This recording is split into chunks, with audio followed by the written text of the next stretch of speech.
So round 17 of the MCE Insurance British Superbike Championship here at Silverstone, and third position then, John Hopkins, debut podium for 2017. Great to see you back on the podium, John. What a race. So difficult conditions out there. Did you see this one coming at the start? Yeah, I'd like to say I did forecast it, but I mean, to be honest, at the beginning of the weekend, I would say I saw myself being on the podium. Beginning of that race, anything could happen. You know, I think we made the right decision being on rain tires, obviously, top three. Yeah, it was. It could have been anybody's guess. I mean, by the end of that, I thought, you know, the people on the intermediates were going to start making their way forward. But, you know, it's a shame. I felt all season long that we've had the pace to be up towards the front in the podium. And, I mean, we have done throughout the weekends. You know, we'll be right there. We'll be in the top 5 throughout, you know, the first 2 days. And then for whatever reason, you know, multiple reasons, you know, it doesn't materialize come race day. We have some sort of issue, and unfortunately it set us back. And yeah, I mean, unfortunately we're quite far back in the points at the moment, but you know, our aim is to finish out the season as strong as we can and try and remain on the podium. And you know, after the Moto Rapido team have been working so hard all year, it's nice to finally repay them with a good result.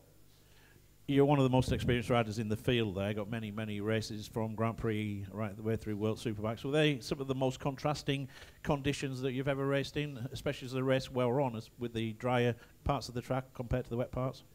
Yeah, to be honest, it almost was. I mean, we had one race one year, many years ago now, like a decade ago, but in Malaysia where half the track was completely soaked wet and half was dry. But I mean, that's exactly what this was like out here today. Half of it was completely soaked on the back section, and then coming onto the front, it was all dry. So, like I said, it was anyone's gamble whether ruts were going to work best and if they inter slicks. But you know, I just at the beginning on the outlap, it was way too wet in the back section to be running slicks or inters. That was my point of view, and that's what we went with. And I just tried to hammer down at the start and get as much of a distance as we could, because I knew it was going to obviously dry out more. But yeah, we made the right decision. Sadly, we're not going to see you in the showdown this year, John, but it would be good to try and get a few more podiums before the end of the season. Yeah, that's the plan. I mean, we're going to try and remain on the podium from here on out. I mean, that's the goal. You know, the team have been working hard for it all year, and yeah, I'd just like to be able to repay them with the results all the rest of the season. Delighted to see you back here on the podium. John Hopkins, thanks. Thank you. On to the second place rider, Josh Brooks. Josh, you went with your gut instinct effectively. You had a look at the track on the outlap and you saw that it was effectively half wet, half dry, and you decided to go with the wetter option tyre, which proved to be a correct decision. Yeah, I think generally, I'm one of the first guys to try and make that transition back to drier tyres, you know, whether it be intermediates or slicks for that matter. But I went out on wets and expected to sort of like make a judgment on the siding lap. And yeah, when I saw there was patches of dry, it wasn't enough to give me motivation to go to a intermediate tyre, because where the water was on the track, it was really laying on the track, like more than just damp surface. It was like really wet, like puddles in amongst the stones sort of thing. So I knew that sort of depth of water, I mean, we're talking tiny, but it's that specific. I knew that couldn't dry quick enough to be able to run a drier weather tyre. So I just, you know, I knew what I wanted as soon as I'd pulled up. You know, I hadn't even got halfway around the track and I knew I was going to run with wets. And it was actually a surprise to see so many people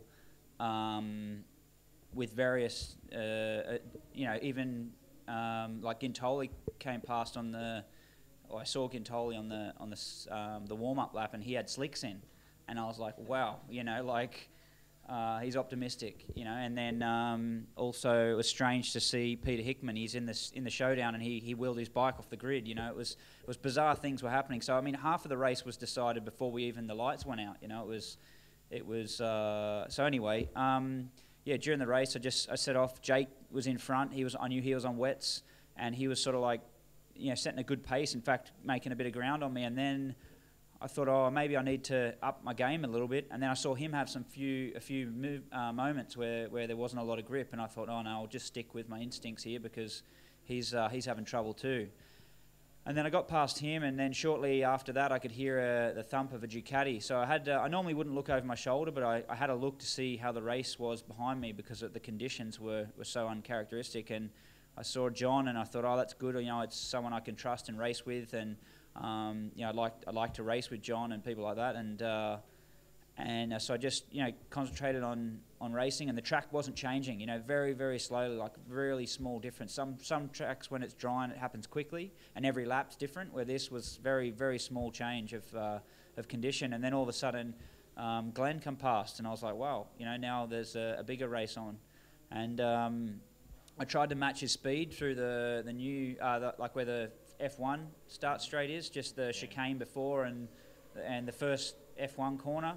And every time I tried to go quicker, I had either a rear slide or, you know, something of that nature, and I just had to let him go. That section he was much faster, and it's strange because we had wet tyres on, yet the wet parts of the track were the most challenging.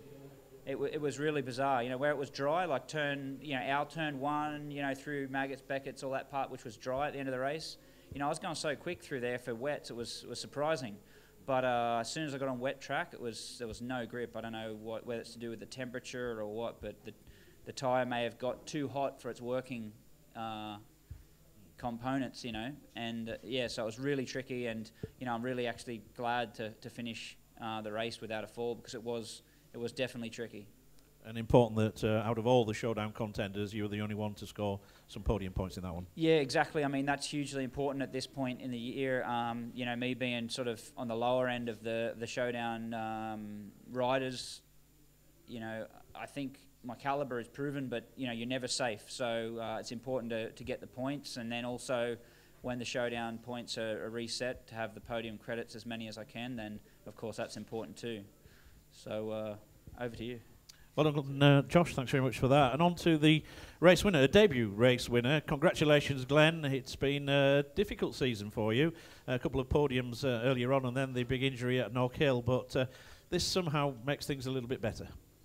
Yeah, you know, I always believed I could win my first BSB race this year. When I arrived at Knock Hill, I had a chat with Jake Dixonstad, and we were saying I felt like I had made the step and was ready to do that, and you know, he was saying I think Jake is too, and we know how that weekend went. Jake got a double, and I ended up mashed in hospital. So yeah, it's good to get that the first win, and you know, there's no showdown for us, but we still take part in the races, and I'll be giving every bit as much as I have, you know, as what the guys that are trying to win the championship will do. Whereas it is all about the showdown at this stage, which Josh knows all about with yourself and John, you can act as spoilers. There was really nothing to lose out there for you today, Glenn. You didn't have to preserve any points or anything else like that. Was that in the back of your mind? No, not today. Look, it's far too soon to think of that. You know, it's still, the showdown still hasn't been decided. So who do you move for? Who do you not move? You know, it's we're not at that stage yet. You know, and if I can be in that position, I'll be happy, because that will show I'll have good pace. But for sure today, you know, like the guys have said, I seen Sylvan sitting with wet tires, like dry tires and dry front, and thought, God, I got to get ahead of him into turn one and get away from him, because that's yeah, this is either a roadblock, or if he goes down, yeah, this is a flying bike. And for sure, the guys in the inters, you know, they held their own until Stu. But I'd done the cycling lap at an intermediate and said to the boys, no chance in there. Like, are you sure? Blandy told me before I went out that half the track was dry, and then it was a bit greasy. It was I was behind Michael Laverty going down Hanger Straight, and the spray coming up was like what Josh said. It's not swimming pool depth, but it was deep water for a wet race. I knew we had the right choice of tires. I've felt like I've learnt a lot off my teammate from I've come into Superbike, whether that be you know, in dry or wet, of managing a tire. And I knew who the four people in the race was going to be. It was these two guys beside me and Jake. Jake went quite hard from the beginning, in the dry areas as well. I could see, you know, the spinning from him. So I tried to not catch them like round coming by the starting line and corners like that, but really catch them in the wet stuff. I felt quite good. done my moves into that little left hairpin because it's quite not so risky, quite safe move. I respect these guys are in this showdown are going for it as well. Josh is, and I'm not going to spoil it for anybody and do something stupid. So I made a safe move and thought, all right, we're okay. We'll just manage the pace. And then I think it was a lap after I was out of the seat in that Formula 1 bit. I was like, where did that come from? So yeah, the pace dropped about a second and a half. Then we went a little bit slower, and I don't know. Maybe it's a Ducati thing. I had a lot of tyre left. My last lap was my fastest, and I came out of the last corner waving. That's no disrespect to these boys. It's just the package I had underneath me was fantastic. I told my crew chief on the grid, just lower the bike, because yesterday it was high. I couldn't ride the thing. I was wondering why I couldn't ride in the wet. And yes, I can't ride free practice when it's wet for some reason, because it doesn't really matter. But in races, usually we're good. And I don't think he wanted to lower the bike, but I was like, just do it. In this game, a lot of it's in your head. That was for peace of mind. And fair play, they done it after an engine change as well today. And yeah, the job was a dream. Finally, we've had 4 double winners at British Superbikes this year. Are you going to be the 5th to try and double up? There's been no triple winners, Laurie.